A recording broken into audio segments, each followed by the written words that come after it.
Você não quer ler o seu texto? Bom, começando. Tudo nesse livro é invenção, mas quase tudo aconteceu. Essa advertência dirigida ao leitor na apresentação de K, de Bernardo Kucinski, merece interpretação. Se quase tudo aconteceu, por que lê-lo como ficção, quando o autor é um reconhecido jornalista? Ele próprio responde comunicando que não utiliza fontes, a não ser o arquivo de sua memória, depósito de acontecimentos mesclados com sentimentos, decifrados com o preenchimento das lacunas e com soluções inventadas para fazer frente aos bloqueios involuntários. Trata-se, pois, de um testemunho e uma denúncia. Se o desaparecimento de sua irmã, Ana Rosa Kucinski, constitui a matéria originária do livro, é a vivência dessa supressão por parte de seu pai, identificado como K, que compõe o núcleo da obra. Uma escolha narrativa difícil, cuja matéria se define pela exibição de um abismo, de uma vertiginosa negatividade. Curiosamente, o primeiro livro de Natalia Ginzburg, que é mãe do historiador Carlo Ginzburg, e o livro chama Léxico Familiar, inicia com uma advertência similar. Diz assim: embora extraído da realidade, acho que deva ser lido como se fosse um romance. Também ela declara que escreveu apenas aquilo de que se lembrava.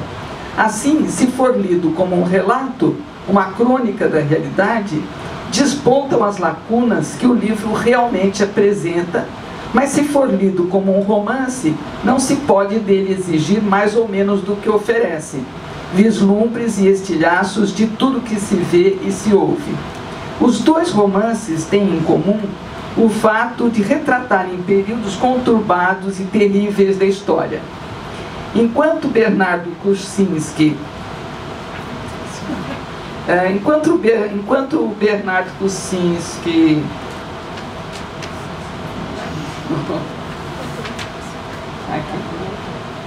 expõe os crimes da ditadura militar brasileira, 1964-1985, Natalia Ginzburg apresenta um círculo familiar no qual os traços mais peculiares do fascismo parecem se congelar. O conflito ao redor do qual se organiza o romance K alude também a Franz Kafka e ao eixo de suas narrativas, que lançam o leitor para a sem-razão de um mundo fantasmático. Afinal, o ponto seco do título, K. tem o poder de antecipar o clima de absurdo que atravessa o relato. Mas ao referir o universo sem sentido característico do autor tcheco, K aponta para o pai do autor e de Ana Rosa Kucinski, ele próprio ficcionista e especialista no idioma Yiddish, que é quem protagoniza o processo de busca da filha e do genro desaparecidos durante a ditadura militar. O movimento permanente do pai idoso na busca do paradeiro do casal mantém o romance em suspensão, como que paralisado num ponto que não apresenta saída possível. Isso porque o casal não aparece em nenhum momento, embora seja permanentemente referido. Como estão mortos desde o início, a narrativa os mantém num ponto cego e semeia um vazio cavocado devagar e sempre, gerando uma angústia crescente no leitor, impossibilitado de se sustentar sobre qualquer ilusão relativa à sobrevivência do casal. O caminho vai sendo minado porque não se consegue enxergar nenhuma perspectiva positiva, alguma luz, num texto paradoxalmente composto e escrito de forma límpida. Desse modo, o ponto de vista que organiza a narrativa equilibra-se numa espécie de ponto de cegueira responsável pelo sentido último do que lemos. Mas concomitante com o ponto cego, o livro ilumina diferentes pontos de vista que perfazem os diversos segmentos da ditadura militar no Brasil, trazidos à tona pelos caminhos da busca do pai. São esses rumos independentes entre si que dão substância à matéria, sobre a qual se ocupa o livro e que tem como ponto nuclear o desaparecimento de Ana Rosa e Wilson Silva em abril de 1974.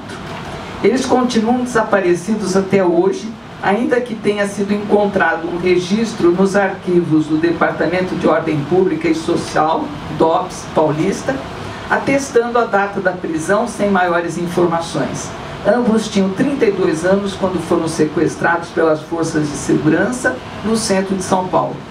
Ana Rosa era, além de militante política, professora doutora do Instituto de Química da Universidade de São Paulo e, devido ao seu desaparecimento, foi demitida por, aspas, abandono do emprego. Trata-se de um lamentável episódio da história da USP, pelo qual a instituição pediu desculpas tardias, sem, contudo, identificar os responsáveis pela torpe medida. Depois de cerca de 10 dias sem receber um telefonema da filha, que costumava chamá-lo semanalmente, o pai estranha a quebra de hábito e lhe telefona, mas não a encontra. Aí inicia seu processo de busca, justo no capítulo intitulado Sorvedouro de Pessoas. Ela não está em casa, não atende ao telefone, está ausente do trabalho, pá. Em busca de sinais da filha, ele perfaz caminhos estranhos e desconhecidos, enquanto vão se iluminando fragmentos da vida dela, que sequer imaginava. Sua militância política clandestina, o casamento, novos amigos, as fotos com a família do marido, suas idas para o interior de São Paulo, onde se juntava novos parentes e amigos. A ausência da filha, ao invés de afastá-la, aproxima do pai, na medida em que ele fica sabendo de coisas em relação a ela, das quais nem desconfiava. O paradoxo trágico desse desencontro é que ele é também um encontro, uma revelação, porém tardia. Já morta, o pai vê a filha de corpo inteiro. Cito: a tragédia já avançara inexorável quando, naquela manhã de domingo, K sentiu pela primeira vez a angústia que logo o tomaria por completo. E como não perceber o tumulto dos novos tempos, ele, escolado em política, quem sabe teria sido diferente se, em vez dos amigos escritores do IT, essa língua morta que só poucos velhos ainda falam, prestasse mais atenção ao que acontecia no país naquele momento? Fim de citação. O narrador em terceira pessoa, como se pode perceber a partir do exemplo acima, está colado no personagem, no K. Assim, ao informar o que está acontecendo, ele transfere para a linguagem os sentimentos de apreensão, de angústia fina, que vão tomando conta do personagem, transformando o discurso indireto em indireto livre. Depois eu explico. Isto é, um discurso em que as vozes do narrador e da personagem se mesclam. O indireto livre é quando o escritor consegue essa façanha. É a fala do outro, mas é também de si. Esse recurso transfere ao livro uma espessura de sentimentos e de impressões de forte impacto. Cito: a filha confiara na outra família, não nele.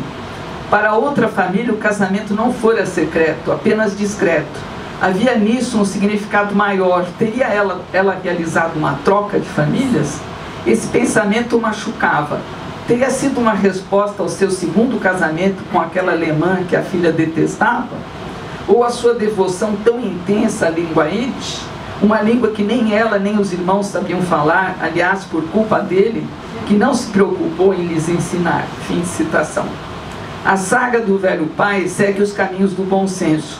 Dar queixas na Secretaria de Desaparecidos, consultar advogados, ir à casa do Padre Chico, buscar conhecidos na polícia, no Exército, no SNI, no Instituto Médico Legal, seja onde for. Aspas, dentro daquele sistema que engolia pessoas sem deixar traços. O pai obcecado passa a contar a todos o desaparecimento da filha, ampliando suas consultas e fabulações. Vai inclusive à reunião convocada pelo arcebispo de São Paulo, Dom Paulo Evaristo Arnes, para contar sua história e a ouvir a de outros desaparecidos políticos, todos querendo enterrar seus mortos. Cito: K tudo ouvia, espantado. Até os nazistas, que reduziam suas vítimas a cinzas, registravam os mortos. Cada um tinha um número tatuado no braço. A cada morte davam baixa num livro. Não havia agonia da incerteza, eram execuções em massa, não era um sumidouro de pessoas. Fim de citação. O inferno da busca passa pelo caminho vil e obsceno dos informantes da polícia, espias, um rabino, um dirigente da comunidade judaica do Rio de Janeiro, que supostamente mantinham contatos com os generais. Em certo momento, a realidade se impõe definitiva. O casal era militante da resistência e ambos tinham sido sequestrados, torturados e assassinados. Talvez na Casa da Morte, em Petrópolis, não se sabe. O relato inclui uma carta de Ana Rosa destinada a uma amiga. Ela, que tem uma presença indireta no romance, apresenta-se em primeira pessoa e conta que havia assistido a um filme que ambas já haviam visto juntas, O Anjo Exterminador, de Buñuel. Estabelece então uma analogia entre as personagens que não conseguiam sair sem motivo algum, presas que estavam numa prisão imaginária, e ela própria, que sente o perigo rondando a prisão diária de colegas no campus da universidade. Como sair disso? Ela não sabe, apesar de se dar conta da sensação. A questão de abandonar a luta armada será retomada no final do livro. Cito: antes havia algum sentido no que fazíamos, agora não há mais. Aí é que entra o filme de Buñuel, aquelas pessoas todas podendo sair e ao mesmo tempo não podendo, não conseguindo, sem que haja um motivo, uma explicação racional. Fim de citação. Na última capa da busca, K dirige-se a um quartel que conhecia havia mais de 50 anos. Nunca imaginou que um dia o visitaria levando cigarros e chocolates para os presos políticos. Esse quartel, antes uma pequena guarnição, era a passagem de K e seu irmão mais velho quando recém-chegados a São Paulo. Nesse período eles mascateavam mercadorias da prestação. Enquanto caminha pela prisão, K rememora o tempo de sua própria prisão na Polônia, quando o arrastaram acorrentado pelas ruas de Włocławek para humilhá-lo publicamente. Lá participara da fundação de um partido sionista de esquerda, motivo de seu confinamento. Numa dobra de memória, o velho se vê a si mesmo preso na Polônia e sua mãe lhe trazendo as comidas de Pêssego. Voltando ao presente, os presos armam um círculo com cadeiras e K senta-se à frente. Começa a contar a história da filha, mas não tem mais energia. Começa a soluçar, tenta distribuir os pacotes, mas cai. Os presos o levam a outra sala e o deitam. K avista atrás dos presos, aspas, a familiar janelinha gradeada da cela, trazendo de fora promessas de sol e liberdade.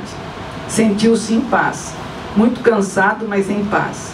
Estendeu aos presos o pacote de cigarros. Depois suas mãos se abriram e seus olhos se cerraram. Fim de citação. A busca do velho K chega ao fim, mas não o livro, que inclui a modo de fecho a mensagem ao companheiro Clemente, sucessor de Carlos Marighella na direção da ALN, Ação Libertadora Nacional, um dos principais grupos da luta armada contra a ditadura militar.